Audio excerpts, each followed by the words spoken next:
आप देख रहे हैं TNB।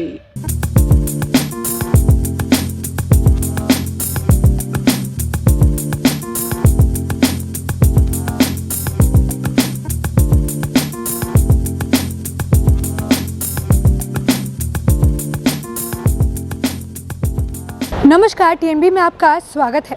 आज रक्षाबंधन का त्यौहार है। ये दिन भाई बहनों के प्रेम का प्रतीक माना जाता है। इस दिन को हिंदू धर्म में काफ़ी हर्षोल्लास के साथ मनाया जाता है। सिर्फ हिंदू धर्म ही नहीं, इस पर्व को हर धर्म के लोग मना सकते हैं, क्योंकि ये पर्व जो है ये भाई और बहनों को समर्पित है। इस दिन बहनें अपने भाइयों के हाथ में रक्षाबंधन या यूँ कहें कि रक्षा सूत्र बांधती है और उनके माथे पर तिलक लगाती है और उनके दीर्घायु होने का कामना करती है। तो वहीं भाई भी अपनी बहन को इस दिन पर वचन देते हैं कि चाहे परिस्थिति कुछ भी क्यों ना हो, वो अपनी बहन का साथ निभाएंगे और उनकी रक्षा करेंगे। ये दिन का काफ़ी ज़्यादा महत्व होता है। तो आइए विस्तार में जान लेते हैं कि आखिर रक्षाबंधन क्यों मनाया जाता है, इसके पीछे का इतिहास क्या है और इसके साथ ही रक्षाबंधन के दिन कौन सी ऐसी चीज़ें हैं जो हमें भूल कर भी नहीं करनी चाहिए। तो सबसे पहले ये जान लेते हैं कि ये रक्षाबंधन का त्यौहार क्यों मनाया जाता है। क्यों मनाया जाता है रक्षाबंधन? क्योंकि कई लोगों के मन में ये सवाल रहता है कि आखिर ये त्यौहार क्यों मनाया जाता है। तो आपको बता दें कि ये त्यौहार इसीलिए मनाते हैं क्योंकि ये त्यौहार जो है एक भाई का अपने बहन के प्रति कर्तव्य को जाहिर करना होता है और इसमें कोई गरीब या अमीर नहीं देखा जाता है।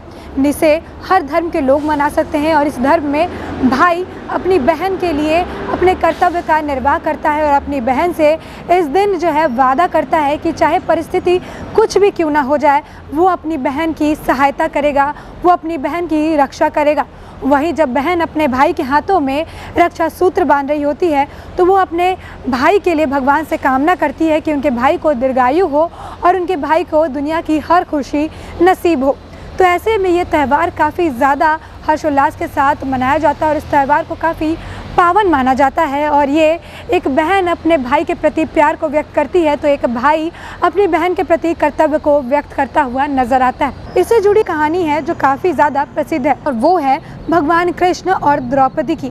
आपको बता दें कि लोगों की रक्षा करने के लिए भगवान कृष्ण को राजा शिशुपाल को मारना पड़ा था और इसी दौरान उनके अंगूठे में काफ़ी ज़्यादा चोट लग गई थी और वहाँ से खून बह रहा था, जिसे देखकर द्रौपदी से रहा नहीं गया और द्रौपदी ने अपने कपड़े का एक टुकड़ा फाड़कर उससे कृष्ण भगवान के अंगूठे में बांध दिया था और उसे खून आने से रोक दिया था।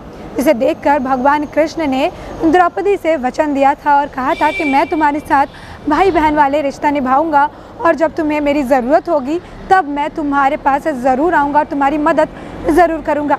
और ऐसे में जब कुरु सभा में द्रौपदी का चीरहरण किया जा रहा था, उसी वक्त भगवान कृष्ण ने द्रौपदी की पूरी सभा में लाज बचाई थी। तो ऐसे में आपने जाना कि आखिर रक्षाबंधन से जुड़े इतिहास क्या है। वहीं एक और कहानी इसको लेकर काफ़ी ज़्यादा प्रसिद्ध है, वो है इंद्रदेव की कहानी।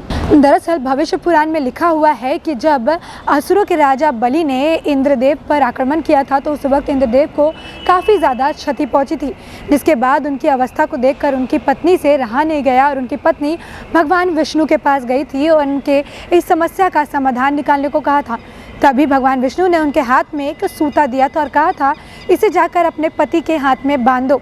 जिसके बाद उनकी पत्नी आकर इंद्रदेव के हाथ में उस सूते को बांध देती है, जिसके बाद इंद्रदेव राजा बलि को मृत्यु प्रदान कर उस पर विजय हासिल करते हैं। तो इसी के बाद से ये चीज़ प्रचलित होने लगी कि जब भी कोई राजा युद्ध पर जाता था तो राजा के जितने भी सेना थी और राजा खुद को जो है उनकी बहनें या फिर पत्नियां हाथ में धागे बांधती थी ताकि वो सकुशल वापस युद्ध से सकुशल लौट कर आ पाए। तो आइए ये भी जान लेते हैं कि आखिर इस त्यौहार को मनाने के पीछे का इतिहास क्या है। क्या है इसके पीछे का इतिहास? जैसे कि हर त्यौहार के पीछे कुछ ना कुछ कहानी होती है, वैसे ही रक्षाबंधन मनाने के पीछे भी एक कहानी है। आपको बता दें कि सबसे पुरानी कहानी जो है वो 300 BC की है, जब अलेक्जेंडर भारत को जीतने के लिए भारत की धरती पर कदम रखा था।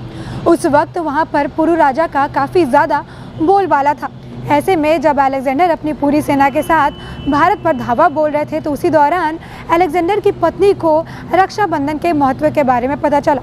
तब उन्होंने अलेक्जेंडर की जान बचाने के लिए पुरु राजा को एक राखी भेजी थी और जिसका राखी का मान रखते हुए पुरु राजा ने भी अपनी बहन की बात रखते हुए अलेक्जेंडर पर कभी भी हमला नहीं किया था। इससे जुड़ी एक और कहानी है जो काफ़ी ज़्यादा प्रसिद्ध है। वो है कहानी रानी कर्णावती और हुमायूं की। रानी कर्णावती और सम्राट हुमायूं की कहानी का अलग ही महत्व है। दरअसल रानी कर्णावती चित्तौड़ की महारानी थी, लेकिन वो एक विधवा रानी थी। और ऐसे में ये उस वक्त की बात है जब मुसलमानों में और वहाँ के जो राजा थे उनमें बहुत ही ज़्यादा लड़ाई देखने को मिल रही थी। उस वक्त राजपूतों में और मुसलमानों में संघर्ष चल रहा था। और ऐसे में इस वक्त जब चित्तौड़ पर हमला किया गया तो रानी कर्णावती चित्तौड़ को बचाने में असमर्थ थी। तो ऐसे में उन्होंने, उस वक्त भी राखी का काफ़ी ज़्यादा महत्व था, तो उन्होंने एक राखी सम्राट हुमायूं को भेज दी और उनको रक्षा करने की बात कही। जिसके बाद सम्राट हुमायूं ने भी राखी का मान रखते हुए अपनी सेना की एक टुकड़ी रानी कर्णावती के पास भेज दी। जिसके बाद वहाँ से सुल्तान बहादुर जो थे, जो कि चित्तौड़ पर हमला करने आए थे और वहाँ पर राज भी कर रहे थे, तो ऐसे में उन्हें पीछे हटना पड़ा था।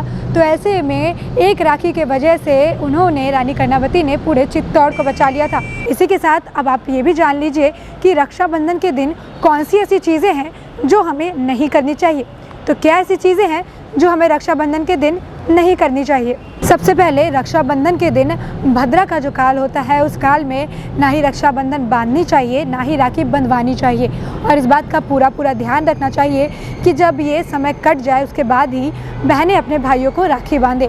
इसी के साथ एक और चीज़ है जिसका हमें ध्यान देना चाहिए, वो ये है कि रक्षाबंधन के दिन काले रंग की चीज़ें नहीं बांधनी चाहिए, ना ही पहननी चाहिए। काले रंग की चीज़ों को उस दिन जो है अवॉइड करना चाहिए, क्योंकि ये नकारात्मक ऊर्जा का प्रतीक होती है। इसी के साथ रक्षाबंधन बांधते हुए जो है बहन को पूरा ध्यान देना चाहिए कि भाई का मुख दक्षिण दिशा की ओर ना हो, क्योंकि इसे शुभ नहीं माना जाता है। इसी के साथ एक और चीज़ है जिसका ध्यान रखने की बहुत ज़रूरत है, वो ये है कि रक्षाबंधन के दिन भाई या बहन किसी को भी एक दूसरे को रुमाल या तौलिया गिफ्ट नहीं करना चाहिए, क्योंकि इसे भी शुभ नहीं माना जाता है। और आखिरी चीज़, जब बहन अपने भाइयों को तिलक लगा रही हो तो अक्षत में इस्तेमाल किए गया जो चावल होता है उसे ध्यान से देखकर ही उपयोग करना चाहिए कि उसमें कोई भी चावल टूटा हुआ नहीं होना चाहिए, क्योंकि अक्षत मतलब होता है जिसकी क्षति ना हुई हो। तो ऐसे में खड़े चावल का प्रयोग करना चाहिए और साथ ही चावल टूटा हुआ नहीं होना चाहिए। इन सभी चीज़ का भी ध्यान देना चाहिए। तो जैसे कि आपने जाना कि इस रक्षाबंधन आपको किन चीज़ों का ध्यान रखना है और साथ ही इसके पीछे से जुड़े इतिहास क्या है और रक्षाबंधन क्यों मनाया जाता है। तो इसी के साथ रक्षाबंधन के इस पावन त्यौहार पर आप सभी को रक्षाबंधन की बहुत बहुत बधाइयाँ। इसी के साथ देश और दुनिया से जुड़ी अपडेट्स के लिए TNB के साथ बने रहें। खबरों में फिलहाल इतना ही। देश और दुनिया की और ताज़ा अपडेट्स के लिए लॉगिन करें www.thenationalbulletin.in।